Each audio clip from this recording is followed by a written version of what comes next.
The gold rush by Charlie Chaplin. നമ്മളിതിനെക്കുറിച്ച് മുമ്പ് ക്ലാസ്സിൽ സംസാരിച്ചു. അപ്പോൾ ഈ ഗോൾഡ് റഷിൽ ട്രാമ്പ് എന്ന് പറയുന്നത് എന്താണെന്ന് ചോദിച്ചു. ട്രാമ്പ് എന്ന് പറയുന്നത് അദ്ദേഹത്തിൻ്റെ സിനിമയിലെ ആദ്യത്തെ ക്യാരക്ടറാണ്. അദ്ദേഹത്തിനെ വേൾഡ് ഫേമസ് ആക്കിയ ഒരു ക്യാരക്ടറാണ് ട്രാമ്പ് എന്ന് പറയുന്നത്. ട്രാമ്പ് എന്ന് പറയുന്ന ആ ഒരു ക്യാരക്ടർ സാധാരണ അന്നത്തെ കാലത്ത് ജെൻറ്റിൽമാൻ എന്നുള്ള ഒരു ജെൻറ്റിൽമാൻ ആണെങ്കിൽ ഇങ്ങനെയൊക്കെ പെരുമാറണമെന്ന് സൊസൈറ്റി മുന്നേ തീരുമാനിച്ചിട്ടുണ്ടാവും. അപ്പോൾ അതിലൂടെ കടന്നു വരുന്ന ഒരു ക്യാരക്ടറാണ്. And he is hiding his real social status. അപ്പം ആ ഒരു ശരിക്കുള്ള ക്യാരക്ടറൊക്കെ ഹൈഡ് ചെയ്ത് ഒരു ജെൻറ്റിൽമാനെ പോലെ ബിഹേവ് ചെയ്യേണ്ടി വരുന്ന മെന്നിൻ്റെ അവസ്ഥയാണ് ട്രാമ്പിലൂടെയൊക്കെ ട്രാമ്പ് എന്ന ക്യാരക്ടറിൽ അദ്ദേഹം പോർട്രേ ചെയ്യുന്നത്. അതേപോലെ തന്നെ വളരെ ബംബ്ലിംഗ് ആയിട്ടുള്ള, വളരെ ജനറസ് ആയിട്ടുള്ള, അല്ലെങ്കിൽ മറ്റുള്ളവരുമായിട്ട് നന്നായി കമ്മ്യൂണിക്കേറ്റ് ചെയ്യുന്ന, വളരെ ഹാപ്പി ആയിട്ടിരിക്കുന്ന ഒരു മാൻ, അതാണ് ട്രാമ്പ് എന്ന് പറഞ്ഞ ക്യാരക്ടർ. ഇവിടെ ഗോൾഡ് റഷ് എന്ന് പറയുന്ന ഫിലിം നമ്മൾ കാണുമ്പോൾ മനസ്സിലാവും വളരെ അമേസിങ് ആയിട്ട് ഇൻ്റലിജൻ്റ് ആയിട്ടൊക്കെ എടുത്തിരിക്കുന്നൊരു മൂവിയാണ്. അതിൽ കുറേ സീൻസ് ഉണ്ട്. നമുക്കൊരിക്കലും മറക്കാൻ പറ്റില്ല ആ സീനുകൾ. സിനിമ കണ്ടാലേ നമുക്ക് അതിനെക്കുറിച്ച് കൂടുതൽ പറയാൻ പറ്റുള്ളൂ. ഇപ്പോൾ ഈ ടെക്സ്റ്റ് ബുക്ക് നമ്മൾ വായിച്ച് അവിടെ നിർത്തിയ വശം നമുക്ക് മനസ്സിലായില്ല ഏതാ സീൻ എന്നുള്ളത് ഇവർ വിവരിക്കുന്നത്. പക്ഷെ അത് കണ്ടു കഴിയുമ്പോഴാണ് നമുക്ക് ആ സീൻസൊക്കെ നന്നായിട്ട് മനസ്സിലാവുക. നമ്മൾ ഏറ്റവും കൂടുതൽ ഇഷ്ടപ്പെടുന്ന സീനും അത് തന്നെയായിരിക്കും. അപ്പോൾ ഈ ഗോൾഡ് റഷ് എന്ന് പറയുന്ന ഫിലിം എന്താണ്? ഈ ഗോൾഡ് റഷ് എന്ന് പറയുന്നത് ചില സ്ഥലങ്ങളിൽ എവിടെയെങ്കിലും കുഴിക്കുമ്പോഴോ ഒക്കെ വളരെയധികം ഗോൾഡ് കിട്ടുക. അപ്പോൾ അത് നേടാൻ വേണ്ടിയിട്ട് അന്നത്തെ കാലത്ത് പല സ്ഥലങ്ങളിൽ നിന്നും രാജ്യങ്ങളിൽ നിന്നും ഒക്കെ മൈഗ്രേറ്റ് ചെയ്ത് ചെറുപ്പക്കാർ വരിക എന്നുള്ളതാണ്. കാരണം അവരുടെ അവസ്ഥ വളരെ മോശമാണ്. അപ്പോൾ ഒരു ബെറ്റർ ലൈഫിന് വേണ്ടിയിട്ട് ഇവർ അവിടെ ചെല്ലുക, അവർക്ക് എന്തെങ്കിലുമൊക്കെ കിട്ടിയാലായി എന്നുള്ളൊരു ഇതിൽ അവിടെ കൂടെ നിന്ന് ആ ഗോൾഡൊക്കെ കരസ്ഥമാക്കുക, അല്ലെങ്കിൽ they need that gold for a better life എന്നുള്ളത്. കാരണം അവർക്ക് ലൈഫില്ല ശരിക്കും. അന്നത്തെ കാലത്ത് രണ്ടാം ലോക മഹായുദ്ധവും അതേപോലെ തന്നെ ഗ്രേറ്റ് ഡിപ്രഷനും അങ്ങനെയൊക്കെ നടന്നുകൊണ്ടിരിക്കുന്ന കാലങ്ങളാണ്.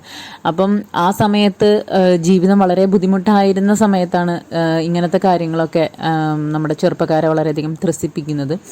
സോ ആ ഒരു ഇതാണ് ഗോൾഡ് റഷ് എന്ന് പറയുന്നത്. ഇവിടെ ഈ ഫിലിമിൽ അലാസ്കയിൽ ഗോൾഡ് കണ്ടുപിടിച്ചപ്പോൾ ഉണ്ടായ സംഭവങ്ങളെ കുറിച്ചിട്ടാണ്. അതിലൊരു കഥ മാത്രമാണ്. അതിൽ ആ ഒരു എന്ന് വെച്ചാൽ അത് അന്വേഷിച്ച് പോകുന്ന ചെറുപ്പക്കാരുടെ റിയൽ ലൈഫ് എന്താണെന്നാണ് ചാർലി ചാപ്ലിൻ നമ്മുടെ ഈ ഗോൾഡ് റഷിലൂടെ കാണിച്ചു തരുന്നത്. What is he, how he is suppose to behave in front of the society. വളരെയധികം ബുദ്ധിമുട്ട് അനുഭവിക്കുന്ന, കഷ്ടപ്പാട് അനുഭവിക്കുന്ന, ദാരിദ്ര്യം അനുഭവിക്കുന്ന, ഒരു നേരം പോലും ഭക്ഷിക്കാനില്ലാത്ത മനുഷ്യന്മാർ എന്ന് വെച്ച് കഴിഞ്ഞാൽ യങ്സ്റ്റേഴ്സ് അല്ലെങ്കിൽ ചെറുപ്പക്കാർ, ആണുങ്ങൾ എങ്ങനെയാണ് അവർ, അല്ലെങ്കിൽ അന്നത്തെ കാലത്തെ ജീവിതം, അന്നത്തെ കാലത്തെ ആ ഒരു ഹാർഡ്ഷിപ്സ് ഇവർ പോകുമ്പോൾ അപ്പോൾ പോലും അവർക്ക് നേരിടേണ്ടി വരുന്ന കുറേ കാര്യങ്ങൾ, ടോർച്ചറിങ് അങ്ങനത്തെ കാര്യങ്ങളൊക്കെ നമ്മുടെ ചാർലി ചാപ്ലിൻ ഇതിലൂടെ കാണിച്ചു തരികയാണ്. കുറച്ചൊക്കെ ഒരു കോമഡിയിലൂടെയാണ് അദ്ദേഹം ഈ ഒരു ഫിലിമിലൂടെ നമുക്ക് കാണിക്കുന്നത്. And it's called the movie tragic comedy എന്ന് വെച്ചാൽ ട്രാജഡിയാണ് എന്നുള്ളതല്ല, വളരെയധികം ട്രാജിക് സിറ്റുവേഷൻസിലൂടെ പോകുന്ന, കോമഡിയിലൂടെ കൊണ്ടുപോകുന്നു.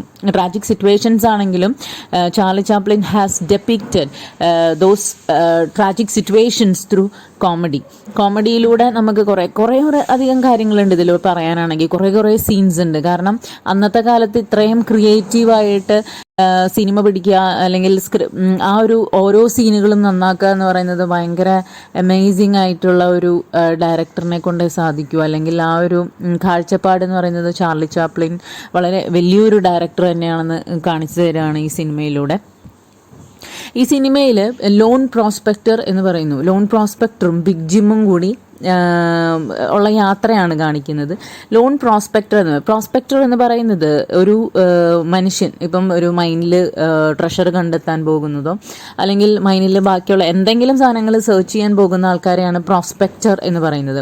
Here he is a lone prospector, means he doesn't have anyone to look after him and he's like an orphan പോലെയാണ് എന്ന് വെച്ച് കഴിഞ്ഞാൽ ആരുമില്ല അവൻ്റെ കൂടെ. അപ്പോൾ so that's why he is called lone prospector. And big Jim എന്ന് പറയുന്നത് പേര് വെറുതെ അല്ല, ആ മനുഷ്യനെ കാണേണ്ട കാഴ്ചയാണ്. കാരണം വളരെ ബിഗ് ആണ്. He's big Jim. ഓക്കെ, ഭയങ്കര ഫുഡി ആയിട്ടുള്ളൊരു മനുഷ്യനാണ്, എപ്പോഴും ഫുഡിനോട് ഇതായിട്ടുള്ളൊരു മനുഷ്യനാണ്, ബിഗ്ഗാണ്, അത്രയ്ക്കും ബിഗ്ഗാണ്. ചാർലി ചാപ്ലിനെ നോക്കിക്കഴിഞ്ഞാൽ, ചാർലി ചാപ്ലിൻ്റെ ക്യാരക്ടർ ലോൺ പ്രോസ്പെക്ടറിനെ നോക്കിക്കഴിഞ്ഞാൽ വളരെയധികം ചെറുതും അതേപോലെ തന്നെ മെലിഞ്ഞ ഒരു മനുഷ്യനാണ്. അതേസമയം ബിഗ് ജിം ഭയങ്കര ബിഗ്ഗാണ്. അങ്ങനെ നമ്മുടെ ഈ ലോൺ പ്രോസ്പെക്ടർ ഈ എന്താ പറയുക, ഈ ഒരു ഗോൾഡ് റഷിലേക്ക് ആകൃഷ്ടനാവുകയും അവിടെ ചെന്ന് പൈസ ഉണ്ടാക്കാം എന്നുള്ള ഒരു ഇതിലൂടെ അവർ കടന്നു പോവുകയാണ്. അപ്പോൾ ബിഗ് ജിമ്മും അങ്ങനെ തന്നെ. അങ്ങനെ പക്ഷേ വഴിയിൽ വെച്ച് ബിഗ് ജിമ്മ് വലിയൊരു ഗോൾഡ് ഇതിൽ ശേഖരത്തിന് എന്താ പറയുക കണ്ടുപിടിക്കുകയും അവന് മനസ്സിലായി. പക്ഷെ എന്താണെന്ന് വെച്ച് കഴിഞ്ഞാൽ ഇവർക്ക് ഈ ഗോൾഡ് എടുക്കണമെങ്കിൽ, ബിഗ് ജിമ്മിന് ഈ ഗോൾഡ് എടുക്കണമെങ്കിൽ ആരുടെയെങ്കിലും സഹായം വേണം. അങ്ങനെയാണ് ഈ ലോൺ പ്രോസ്പെക്ടറിനെ കാണുന്നതും ഇങ്ങനെ പറയുന്നതും. പക്ഷേ ഇവർക്ക് ഭയങ്കര ക്ലൈമറ്റ് വെതർ ഭയങ്കര മാറിയതുകൊണ്ട് ഭയങ്കര സ്നോ ആണ്. നമുക്ക് ആ സിനിമ കാണുമ്പോൾ അറിയാം, ഭയങ്കര കാറ്റും എന്താ പറയുക, ഈ മഞ്ഞ് കാറ്റും അതേപോലെ മഞ്ഞിങ്ങനെ വന്ന് അടിഞ്ഞുകൂടുകയാണ്. അപ്പോൾ ആ ഒരു വെതർ കണ്ടീഷനിൽ അവർക്കൊന്നും ചെയ്യാൻ പറ്റില്ല. അങ്ങനെ അവർ ഒരു വീടിൻ്റെ അവിടെ എത്തുകയാണ്, ഒരു ക്യാബിൻ്റെ അവിടെ എത്തുകയാണ്. ആ ക്യാബിൻ്റെ ഉള്ളിൽ അപ്പോൾ നമുക്ക് ആ ക്രിമിനലിനെ കാണാം. ഇവർ പറഞ്ഞ ലാഴ്സൺ എന്ന് പറയുന്ന ക്രിമിനലിനെ കാണാം. ആ ക്രിമിനലിൽ അദ്ദേഹത്തിൻ്റെ തന്നെ വാണ്ടഡ് എന്നുള്ള ഒരു ചിത്രം നോക്കിയിരിക്കുന്നതാണ് അതിലത്തെ സീൻ. അങ്ങനെ ഇവർ കയറി ചെല്ലുമ്പോൾ ഭയങ്കര കോമഡിയിലൂടെയാണ് അത് ചിത്രീകരിച്ചിരിക്കുന്നത്. ഇവരെ പുറത്താക്കാനൊക്കെ അദ്ദേഹം ശ്രമിക്കുന്നുണ്ട്. പക്ഷേ ഇവർ എന്താ പറയുക, വാതിൽ തുറന്നും അപ്പുറത്തെ വാതിൽ കാറ്റിലൂടെ ഇവർ പറന്നു പോകുന്നതും അങ്ങനെയൊക്കെ നല്ല രസകരമായ കാഴ്ചകൾ നമുക്ക് കാണാൻ പറ്റും. അതിനുശേഷം ഇവർ അവിടെ താമസിക്കുകയാണ്. പക്ഷേ ആരെങ്കിലും ഭക്ഷണം ഇല്ല അവിടെ. അപ്പം ഭക്ഷണത്തിന് വേണ്ടി പോകണം. അപ്പം ലാഴ്സൺ പുറത്തേക്ക് പോകുന്നു. അങ്ങനെ ലാഴ്സൺ ഈ ബിഗ് ജിമ്മിൻ്റെ നിധിശേഖരം കണ്ടുപിടിക്കുകയാണ്. പക്ഷേ അയാൾ തിരിച്ചു വരുന്നില്ല. പക്ഷേ ഇവർ അതിൻ്റെ ഇടയിൽ ഇങ്ങനെ എന്താ പറയുക, വളരെയധികം വിശപ്പോടും. ബിഗ് ജിം എന്ന് വെച്ച് കഴിഞ്ഞാൽ ഭയങ്കര ഫുഡി ആയിട്ടുള്ളൊരു മനുഷ്യനാണ്. അങ്ങനെ ആ സമയത്തുള്ള സീനുകളൊക്കെ ഭയങ്കര എന്താ പറയുക, നമുക്കിങ്ങനെ മനസ്സിൽ തട്ടുന്നൊരു സീനാണ്. ഇവർ നമ്മുടെ ഭയങ്കര കോമഡി ആയിട്ട് നമുക്ക് തോന്നുമെങ്കിലും പക്ഷെ ആ ഒരു അന്നത്തെ മനുഷ്യൻ്റെ ഒരു അവസ്ഥയാണ് നമ്മുടെ ചാർലി ചാപ്ലിൻ കാണിക്കുന്നത്. ഇവർ ബൂട്ട്സ്, ലെതർ ബൂട്ട്സുകൾ അങ്ങനത്തെ സാധനങ്ങളൊക്കെ ഉണ്ടല്ലോ, അത് പുഴുങ്ങിയിട്ട് അത് കഴിക്കുക, മുറിച്ച് കഴിക്കുക എന്നുള്ളതൊക്കെ ഇതിൽ കാണിക്കുന്നുണ്ട് കറക്റ്റായിട്ട്. അപ്പോൾ ആ ഒരു എന്താ പറയുക, ആ ഒരു ഡിപ്രസ്ഡ് സ്റ്റേറ്റ് അല്ലെങ്കിൽ ദാരിദ്ര്യം, അങ്ങനെ അത്രയ്ക്കും മോശമായ കണ്ടീഷൻസ് നമ്മുടെ ചാർലി ചാപ്ലിൻ കാണിക്കുന്നുണ്ട്. പിന്നീട് ചാർലി ചാപ്ലിനെ കാണുമ്പോൾ ഒരു കോഴിയായിട്ട്, ഒരു വലിയ ബിഗ് ഹെന്നായിട്ട് നമ്മുടെ ബിഗ് ജിമ്മിന് തോന്നുന്നൊരു ഇത് കാണിക്കുന്നുണ്ട്. അന്നത്തെ കാലത്ത് അങ്ങനത്തെ ഒരു ക്രിയേറ്റീവ് ഐഡിയ എന്ന് പറയുന്നത് ഭയങ്കര ഇതാണ്. അങ്ങനെ എന്ന് വെച്ച് കഴിഞ്ഞാൽ അദ്ദേഹത്തിന് വിശന്നിട്ട് പാടില്ല. അപ്പോൾ ഈ ചാർലി ചാപ്ലിൻ അങ്ങോട്ടും ഇങ്ങോട്ടും നടക്കുമ്പോൾ വലിയൊരു കോഴിയായിട്ട് കാണുന്നൊരു മനുഷ്യൻ. അങ്ങനെ ഇയാളെ തിന്നാൻ പോകുന്ന ഒരു ടൈമിൽ ചാർലി ചാപ്ലിൻ ഓടി രക്ഷപ്പെടുകയാണ്. അത് കഴിഞ്ഞിട്ട് ഇവർ മനസ്സിലാക്കുകയാണ് ലാഴ്സൺ ഇനി തിരിച്ചു വരാൻ ചാൻസ് ഇല്ല എന്നുള്ളത്. അപ്പം അതിൻ്റെ ഇടയിൽ നമ്മുടെ പോലീസുകാരൊക്കെ ഈ ലാഴ്സനെ അന്വേഷിച്ച് നടക്കുന്നുണ്ട്. He's A wanted criminal. പക്ഷെ അവരെയൊക്കെ കൊന്ന് ഇതൊക്കെ തള്ളുന്ന ഒരു രംഗമൊക്കെ ഉണ്ട്. പിന്നെ അതിനുശേഷം ഇവർ രണ്ടുപേരും പിരിയാണ്. കാരണം ഇവർക്ക് മനസ്സിലായി ഇനി കൂടുതൽ നിന്ന് കഴിഞ്ഞാൽ ചാർലി ചാപ്ലിനെ ഇയാൾ കൊല്ലേണ്ടി വരും. അങ്ങനെ ബിഗ് ജിം തിരിച്ച് തൻ്റെ ആ ഒരു ഗോൾഡ് ഡെപ്പോസിറ്റ് കണ്ടുപിടിച്ച സ്ഥലത്തേക്ക് ചെല്ലുകയാണ്. അവിടെ ചെല്ലുമ്പോഴാണ് അദ്ദേഹത്തിന് മനസ്സിലാവുന്നത് ഇത് നമ്മുടെ ലാഴ്സൻ്റെ കൈകൾ. ലാഴ്സൺ അവിടെ നിന്ന് സാധനം എടുക്കുകയാണ്. പക്ഷെ അവിടെ ഒരു ഫൈറ്റ് നടക്കുകയാണ്. ആ ഫൈറ്റിൻ്റെ ഇടയിലാണ് നമ്മുടെ ബിഗ് ജിമ്മിന് ഒരു തലയ്ക്ക് ഒരു അടി കിട്ടുകയും അദ്ദേഹം മറിഞ്ഞു വീഴുകയും പിന്നീട് തിരിച്ച് ബോധം വരുമ്പോൾ, ബോധം വന്നു എന്ന് പറയാൻ പറ്റില്ല, അദ്ദേഹം ഒരു വല്ലാത്തൊരവസ്ഥയിലാണ്. എഴുന്നേറ്റ് നടന്നിങ്ങനെ എവിടേക്കൊക്കെയോ പോകുന്നു. അദ്ദേഹത്തിനൊന്നും ഓർമ്മയില്ല. പക്ഷെ അതിൻ്റെ ഇടയിൽ നമ്മുടെ ചാർലി ചാപ്ലിൻ നമ്മുടെ ലോൺ പ്രോസ്പെക്റ്റ് നമ്മുടെ ജോർജിയനെ കാണുകയും ജോർജിയായിട്ട് അദ്ദേഹത്തിന് ഇഷ്ടപ്പെട്ടു ജോർജിയനെ. പക്ഷേ അദ്ദേഹം എന്താ പറയുക, ഭയങ്കര അദ്ദേഹത്തിൻ്റെ ഡ്രസ്സിങ്ങൊക്കെ ആ സമയത്ത് നമുക്ക് കാണാം. അദ്ദേഹം വളരെയധികം എന്താ പറയുക, ചരടൊക്കെ കെട്ടിവെച്ച് ഇങ്ങനെ അധികം എന്താ പറയുക, ഒരു ഫീസിബിൾ അല്ലാത്തൊരു ഇതിലാണ് അവിടെ പ്രസൻറ്റ് ചെയ്യപ്പെടുന്നത്. അപ്പോൾ അങ്ങനെ ഒരു ഇതിൽ അദ്ദേഹത്തിന് ആളെ പ്രപ്പോസ് ചെയ്യാൻ അങ്ങനത്തെ കാര്യങ്ങൾക്കൊന്നും പറ്റില്ല. ഒരു ഡേറ്റിന് വിളിക്കാൻ പോലും പറ്റില്ല. പക്ഷേ പിന്നീട് അവരുമായിട്ടുള്ള കെമിസ്ട്രി വർക്കൗട്ട് ആവുന്നുണ്ട്. പക്ഷെ ഇദ്ദേഹം വളരെയധികം സ്നേഹിക്കുന്നു എന്നുള്ളതൊക്കെ ഉണ്ട്. അദ്ദേഹം അവളെ ഡേറ്റ് പോലെ ഒരു നൈറ്റിന് വിളിക്കുന്നുണ്ട്. അവിടെ അദ്ദേഹം ഒരു പൊട്ടറ്റോ വെച്ചിട്ടുള്ള ഒരു ഡാൻസ് ഒക്കെ കളിക്കുന്നുണ്ട്. അത് എന്താ പറയുക, നല്ല ഒരു ഇതിൽ എടുത്തിട്ടുണ്ട്. 2 പൊട്ടറ്റോ വെച്ചിട്ട് അതിൽ 2 ഫോർക്കൊക്കെ കുത്തി ഡാൻസ് കളിക്കുന്ന ഒരു സീനുണ്ട്. അതാണ് ഇവിടെ പറയുന്ന ഒരു scene. According to Dovren R. Reid and Brett Sanders, there is a moment in The Gold Rush which captures the essential tone of the film. Having survived near starvation, privation, and isolation, Chaplin's lone prospector, a barely disguised reprise of his iconic tramp, spears a pair of potatoes, which he then transforms into a pair of dancing feet. എന്ന് പറയുന്ന ആ ഒരു ലൈനിൽ ആ സീനാണ് ഇവിടെ explain ചെയ്യുന്നത്. Like having survived near starvation, വളരെയധികം എന്താ പറയുക, ഒട്ടും ഭക്ഷണമില്ലാത്ത രീതിയിൽ അദ്ദേഹം സ്റ്റാർവ് ചെയ്യുന്ന സമയത്തും ഐസൊലേറ്റഡ് ആയിട്ടുള്ള സമയത്തും അദ്ദേഹത്തിന് ഫ്രണ്ട്സോ അങ്ങനെ ഒന്നും വന്നിട്ടില്ല. അപ്പോൾ അങ്ങനത്തെ ഒരു സമയത്ത് അദ്ദേഹം ഇത്രയും നല്ലൊരു ഡാൻസ് കാഴ്ചക്കാർക്ക് എന്താ പറയുക കാണാം, അവർക്ക് അവരുടെ മുമ്പിൽ പ്രസൻറ്റ് ചെയ്യുക എന്ന് പറയുന്നത് ആ ഒരു അന്നത്തെ കാലത്തെ ജെന്റിൽമാൻ ഇതാണ് അവിടെ കാണിക്കുന്നത്. Because even though he is starving, even though he is isolated, even though he has some problems with the mind, like even though he is depressed, even though he is being tortured, he has to present himself in front of the society as a gentleman എന്നുള്ള ആ ഒരു കാഴ്ചപ്പാട് അദ്ദേഹം മുമ്പിൽ കാണിക്കുന്നുണ്ട്. Because in front of all the ladies he is hosting a show. അവിടെ കുറച്ച് ലേഡീസിനെയാണ് invite ചെയ്തിരിക്കുന്നത്, including Georgia, and they came came എന്ന് പറയുന്നത് അദ്ദേഹം ആലോചിക്കുകയാണ്. ഓക്കെ, ഈ ജോർജിയനെ വിളിക്കുന്നുണ്ട് because he is in love with her. പക്ഷേ ജോർജിയ അദ്ദേഹത്തെ പറ്റി ആലോചിക്കുന്നില്ല, because there is another party going on there. അപ്പോൾ ജോർജിയ വേറെ ആൾക്കാരുടെ കൂടെയാണ് സെലിബ്രേറ്റ് ചെയ്യുന്നത്. ബട്ട് ഇദ്ദേഹം അവിടെ ഇരുന്ന് ആലോചിക്കുന്ന ഒരു സീനാണ് നമുക്ക് ഈ കാണുന്ന സീൻ, ഈ പറയുന്ന സീൻ എന്ന് പറയുന്നത്. അവിടെ there are 3 or 4 ladies there and in front of them he is hosting a show and it's for communication and it's for the betterment of relationships. അപ്പോൾ ആ റിലേഷൻഷിപ്പിനെ കുറിച്ചും അങ്ങനത്തെ കാര്യങ്ങളെ കുറിച്ചൊക്കെയാണ് ചാർലി ചാപ്ലിൻ ഇതിൽ പറയുന്നത്. Like A barely disguised reprise of his iconic tramp spears a pair of potatoes which he then transforms into a pair of dancing feet. അങ്ങനെ നല്ലൊരു ഡാൻസാണ് അതിൽ കാണിക്കുന്നത്. ആ സീൻ കാണേണ്ടതാണ്. There is a hint of fancy in the way that Chaplin manipulates his improvised props, a celebration of food in a world of want. World of wand എന്ന് പറയുന്നത് വളരെയധികം ഫുഡ് ആവശ്യമുള്ള അല്ലെങ്കിൽ വളരെയധികം നീഡ്സ് ഉള്ള വേൾഡിലേക്ക് അദ്ദേഹത്തിൻ്റെ ഇംപ്രൊവൈസ്ഡ് പ്രോപ്സിലൂടെ he is celebrating the food. വളരെയധികം ക്രിയേറ്റീവായിട്ടുള്ള ഒരു മനുഷ്യനാണ് Charlie Chaplin. That's why he is എന്താ പറയുക, the world is celebrating his movies.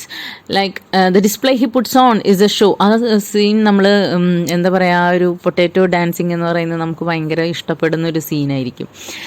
നിങ്ങൾ കാണണം ശരിക്കും. എന്ന് വെച്ച് കഴിഞ്ഞാൽ നമ്മൾ അങ്ങനെ അധികം കാണാത്ത ഒരു രീതിയിൽ ഭയങ്കര ക്രിയേറ്റീവ്. അന്നത്തെ കാലത്താണ്.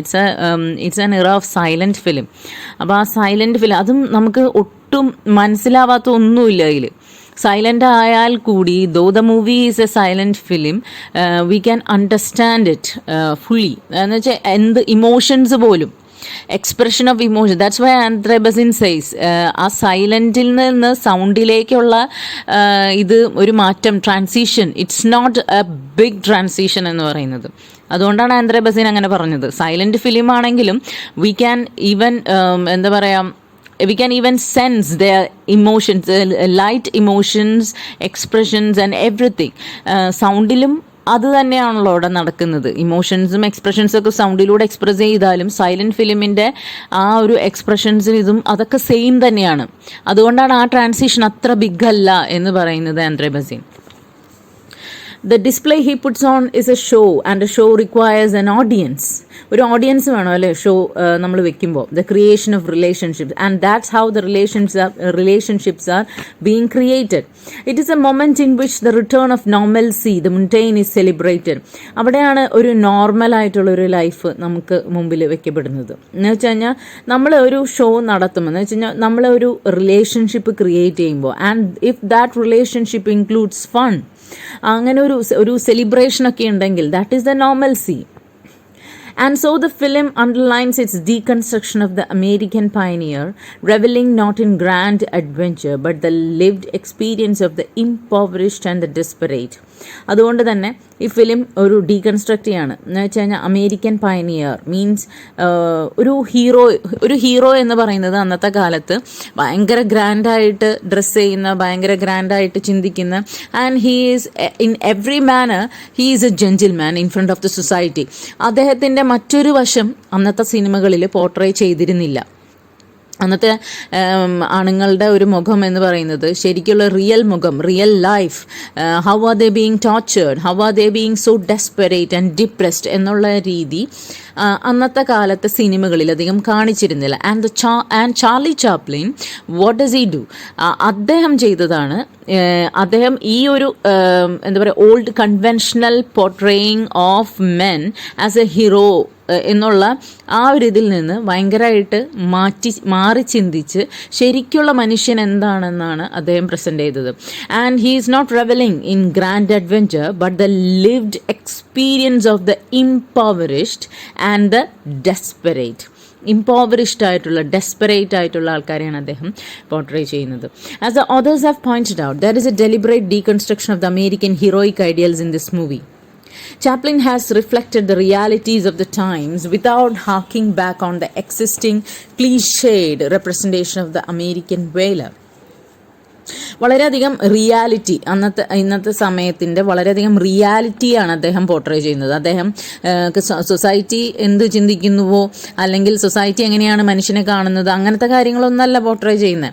വളരെയധികം റിയൽ ആയിട്ടുള്ള ഒരു മനുഷ്യനെയാണ് അദ്ദേഹം. Cliched representation, he has eliminated the cliched representation of the American valour. The scene in which the lone prospector and Jim eating a shoe out of desperation clearly shows the despair they have found themselves in.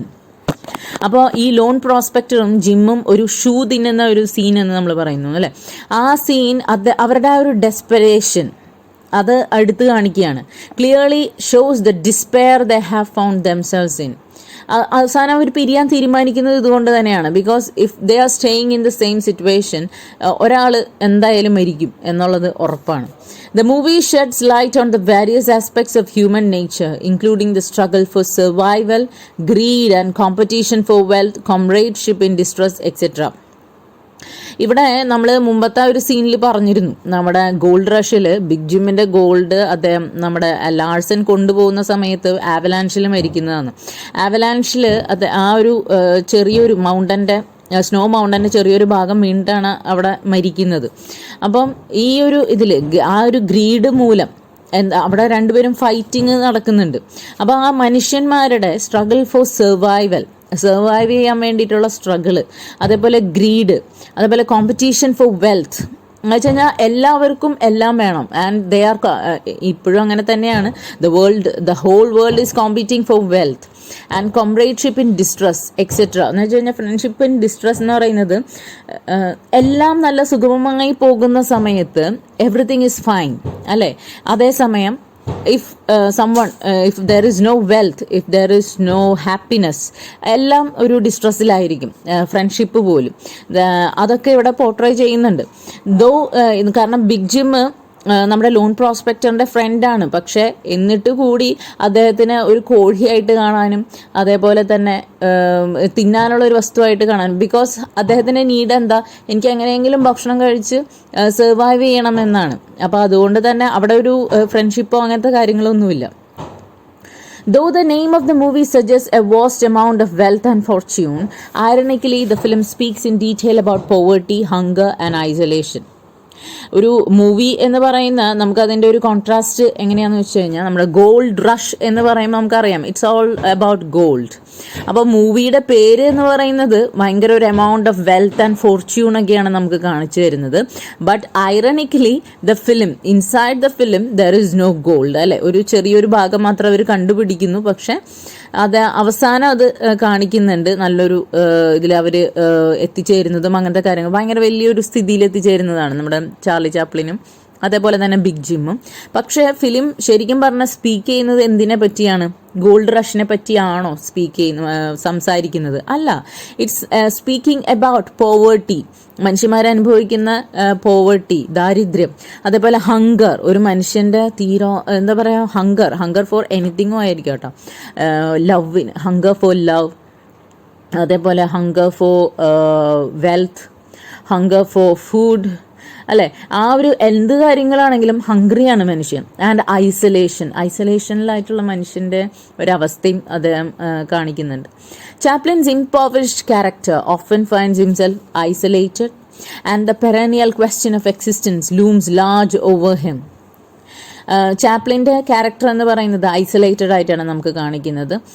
And perennial question of existence looms large over him എന്ന് വെച്ച് കഴിഞ്ഞാൽ എങ്ങനെയാണ് ഇദ്ദേഹം exist ചെയ്യാൻ പോകുന്നത്, അദ്ദേഹം എങ്ങനെയാണ് ജീവിതം മുന്നോട്ട് കൊണ്ടുപോകാൻ പോകുന്നത്. അന്നത്തെ കാലത്ത് ഇതൊക്കെ ഒരു ചോദ്യമായിരിക്കാം. There is also significant reference to the age old motive of man versus nature.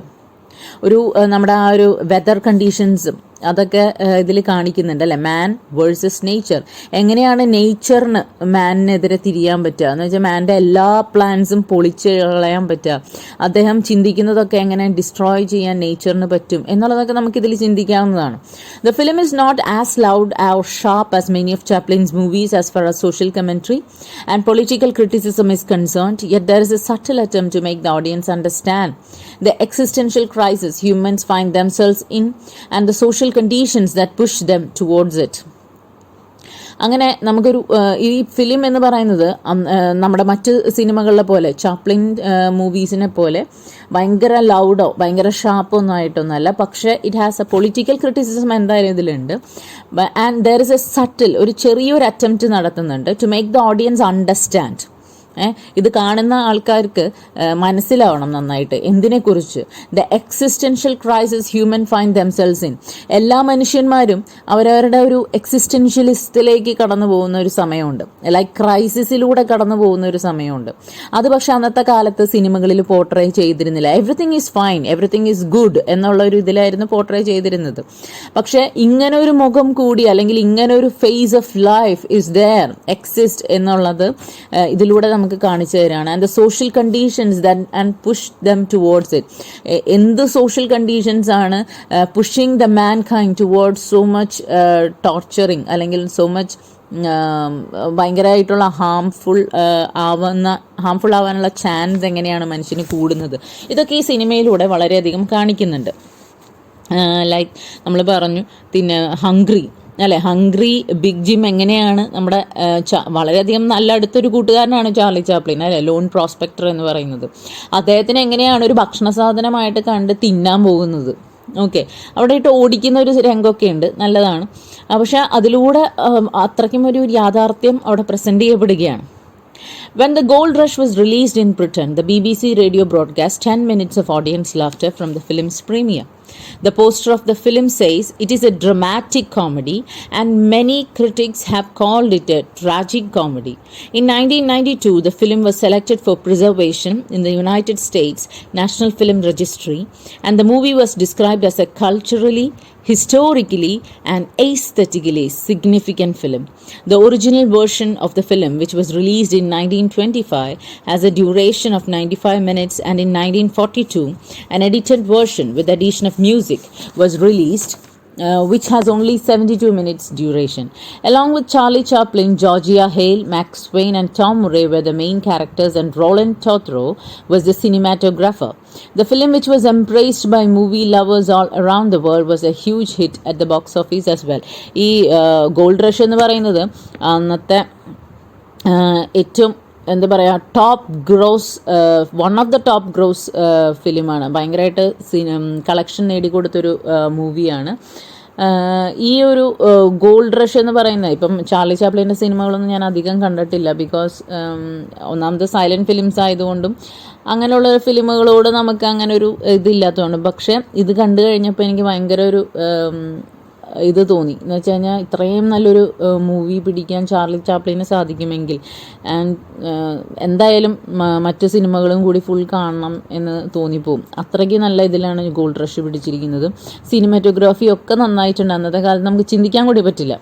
Okay, നമുക്ക് അത്രയ്ക്ക് നന്നായിട്ട് എല്ലാ കാര്യങ്ങളും ചെയ്തിട്ടുണ്ട്. ആക്ടേഴ്സ് ആണെങ്കിലും എല്ലാവരും നന്നായിട്ട് ചെയ്തിട്ടുണ്ട്. You have to see the movie. Okay, അപ്പോൾ this is the case study about Gold Rush. Movie കാണുക, കാരണം മൂവി കണ്ടാലാണ് മൈന്യൂട്ട് ഡീറ്റെയിൽസ് പോലും നിങ്ങൾക്ക് മനസ്സിലാവുള്ളൂ.